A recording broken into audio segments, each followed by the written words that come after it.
আল্লাহ তাআলা বলেন, যারা ঈমানের সাথে পূর্ব থেকেই মদিনায় বসবাস করতেছে এদের কিছু সিফত রব বর্ণনা করতেছেন। বলেন তো, যারা পূর্ব থেকেই মদিনায় বসবাস করতেছে এদেরকে যেন কি বলা হয়? আনসার।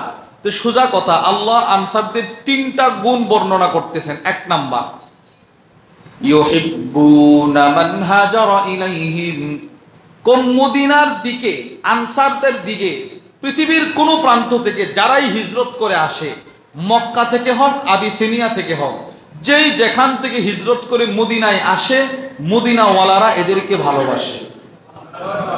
মদিনাওয়ালারা মক্কাওয়ালাদেরকে ভালোবাসে, মদিনাওয়ালারা আবিসিনিয়ার লোকদেরকে ভালোবাসে, মদিনাওয়ালারা আফ্রিকার লোকদেরকে ভালোবাসে, মদিনাওয়ালারা সকল উম্মতি মুসলিমাকে ভালোবাসে। রব্বুল আলামিন এদের এক নাম্বার প্রশংসা করছেন। দুই, আল্লাহ বলেন, ওয়ালা ইয়াজিদুনা ফি সুদুরিহিম হাজাতাম মিম্মা উতু।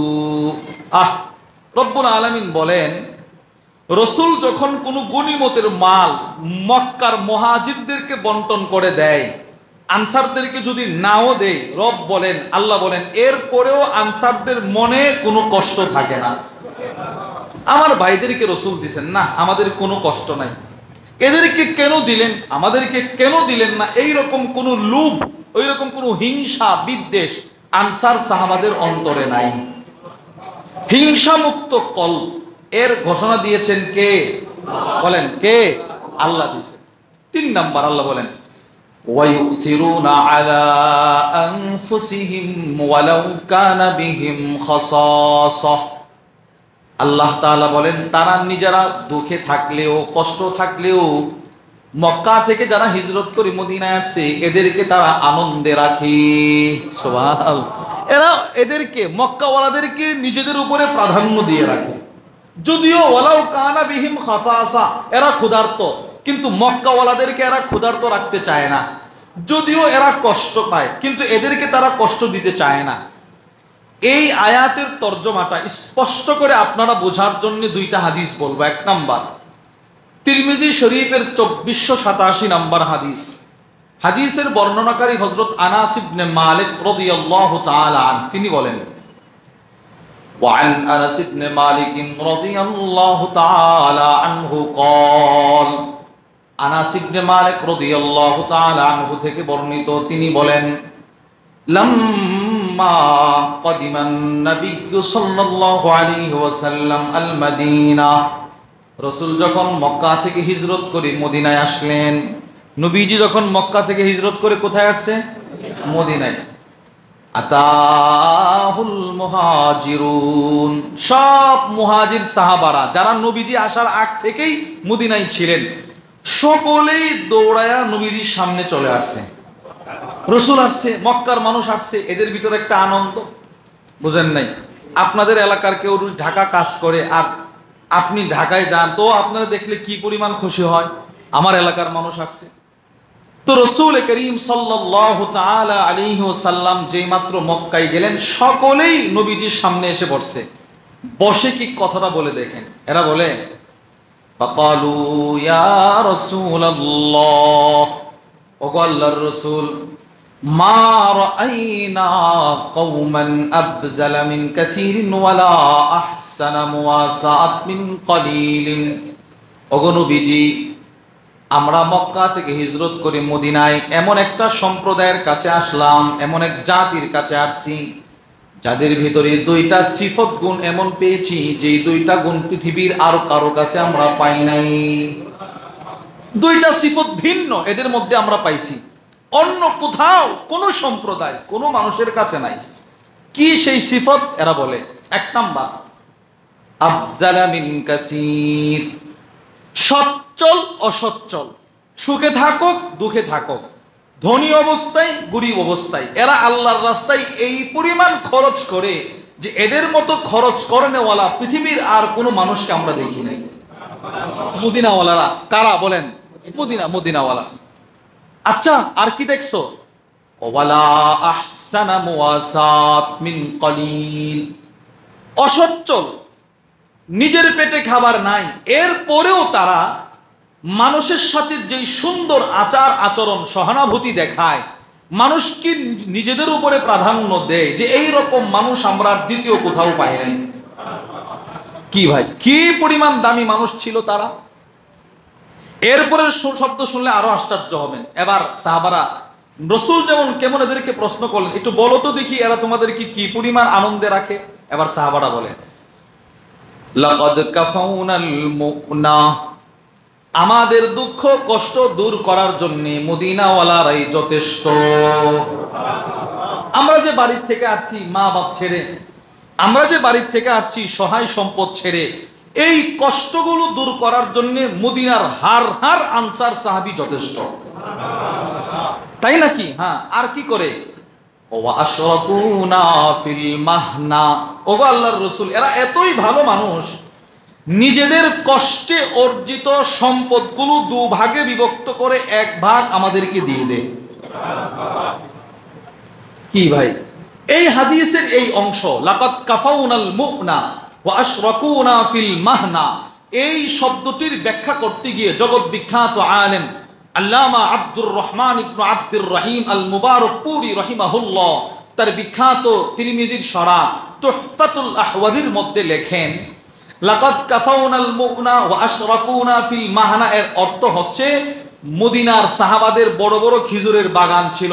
প্রতি বছরে যেই পরিমাণ খেজুর আসতো, প্রত্যেকেই তার নিজ নিজ বাগানের খেজুরগুলোকে দুই ভাগে বিভক্ত করে এক ভাগ প্রত্যেক মুহাজিরকে মালিক বানায় দিত। এই অংশটা আপনার জান। মজার বিষয় হচ্ছে তিনি লেখেন, এই খেজুরের বাগানটা এত সুন্দর করে খেজুর আসার পিছনে মালিকের পরিশ্রম করার দরকার আছে না নাই? যত ধরনের পরিশ্রম করা দরকার, বাগানের শেষ দিয়ে পানি দেওয়া, গাছ পরিষ্কার পরিচ্ছন্ন রাখা, পরিচর্যা করা। মুহাজিররা বলে, ওগো আল্লাহর রাসূল, এক বৎসরে যেই পরিমাণ কাজ করা দরকার সব তারা করে, আমাদেরকে বাগানে কাজ করার জন্য ঢুকতেই দেয় না। এরা আমাদেরকে বাগানেই যাইতে দেয় না। না, আপনারা মেহমান, আপনারা নবীজির মেহমান, আপনাদেরকে তো কাজ করানো যায় না, এরা বসায় রাখে। এজন্য মুহাজির সাহাবারা আল্লাহর রাসূলকে বলে, দেখেন কি কথাটা বলছে, হাত্তা খিফনা আন ইয়াযহাবু বিল আজরি কুল্লি। মুহাজির সাহাবারা বলে, ওগো আল্লাহর রাসূল, আমাদের ভয় হয়, না জানি আমাদের সব ইবাদতের সওয়াব তারা নিয়ে যায় কিনা। আমাদের ভয় হয়, আমাদের নামাজের সওয়াব বুঝি এরাই নিয়ে যাবে, আমাদের রোজার সওয়াব বুঝি এরাই নিয়ে যাবে। কেন? এরা যেই পরিমাণ মেহমানদারি আমাদেরকে করে, এদের খাবার খেয়েই তো আমরা ইবাদতের শক্তি পাই, আমাদের মনে হয় ইবাদত সব তাদের আমল নামায়। রসুল তখন কি বলছে দেখেন, আল্লাহর রসুল বলে, লা মা দাউতুমুল্লাহ লাহুম ওয়া আসনাইতুম আলাইহি, না না, যতদিন তোমরা আনসারদের জন্য দোয়া করবে, দোয়া, যতদিন তোমরা তাদের প্রশংসা করবে, ততদিন তোমাদের নেক আমল লেখা হবে। তাহলে এই হাদিস থেকে আমরা বুঝলাম, সাহাবাদের প্রশংসা করলে নেক।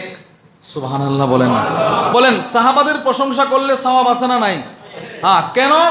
সাহাবাদেরকে ভালোবাসা হচ্ছে ঈমান। সুবহানাল্লাহ বলেন না? বলেন, সাহাবাদেরকে ভালোবাসা কি? আবার বলেন, সাহাবাদের ভালোবাসা কি?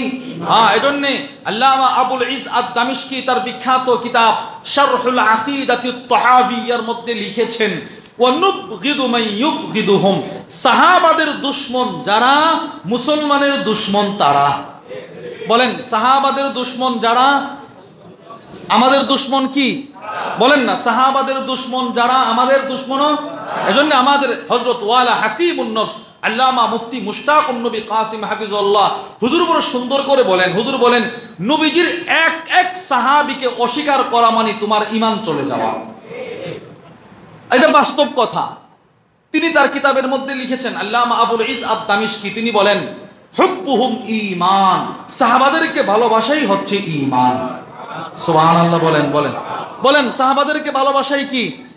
আবার বলেন, সাহাবাদেরকে ভালোবাসাই কি?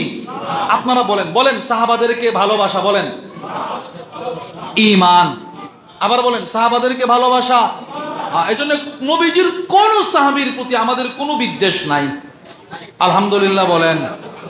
কারণ আপনি সাহাবাদেরকে ভালোবাসলে রসুলের হাদিস সাক্ষী, আপনার ডান কাঁধে শুধু নেক, শুধু নেক, শুধু নেক লেখা হবে। এই হাদিস থেকে আমরা যা বুঝলাম, আমাদের অনেক সময় ভয় হয় আমাদের মাদ্রাসাগুলো আপনাদের অর্থ দিয়ে চলে, আপনারা আপনাদের মাথার ঘাম পায়ে ফেলে যে অর্থ করি সঞ্চয় করেন, অর্জন করেন, ওইগুলো আমাদের মাদ্রাসায় দেন, যার কারণে অনেক অসহায় ছাত্ররা আপনাদের অর্থ দিয়েই পড়াশোনা করে। তো আমাদের তখন ভয় হয়, আয় সাহাবারা যেমন ভয় করছিল সব সওয়াব বলে এরা নিয়ে যাচ্ছে, আমাদেরও ভয় হয়। আপনাদের অর্থ দিয়েই কিন্তু আমাদের মাদ্রাসার বিল্ডিং, মাদ্রাসার ছাত্রদের পড়াশোনা, এদের সব তেলাওয়াতের সওয়াব না জানি আপনারাই নিয়ে যাচ্ছেন।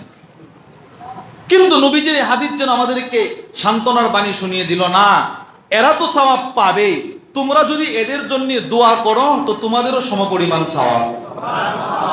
যারাই যেভাবে মাদ্রাসার সাথে সম্পৃক্ত আছেন, আল্লাহ আপনাদের প্রত্যেককে কবরের জিন্দেগি সুখময় করে দেন। এই হাদিস থেকে আমরা কি বুঝলাম? মদিনাওয়ালারা মুহাজিরদেরকে কি পরিমাণ মহব্বত করেছে বলেন তো, কি পরিমাণ নিজের সম্পদের উপরে এদেরকে ভাগ বন্টন দিছে। হিসাবটা কেমন ছিল? সুবহানাল্লাহ বলেন না, মানে নিজের উপরে অন্যকে প্রাধান্য দেওয়ার সিফতটা এদের ভিতরে কেমন ছিল।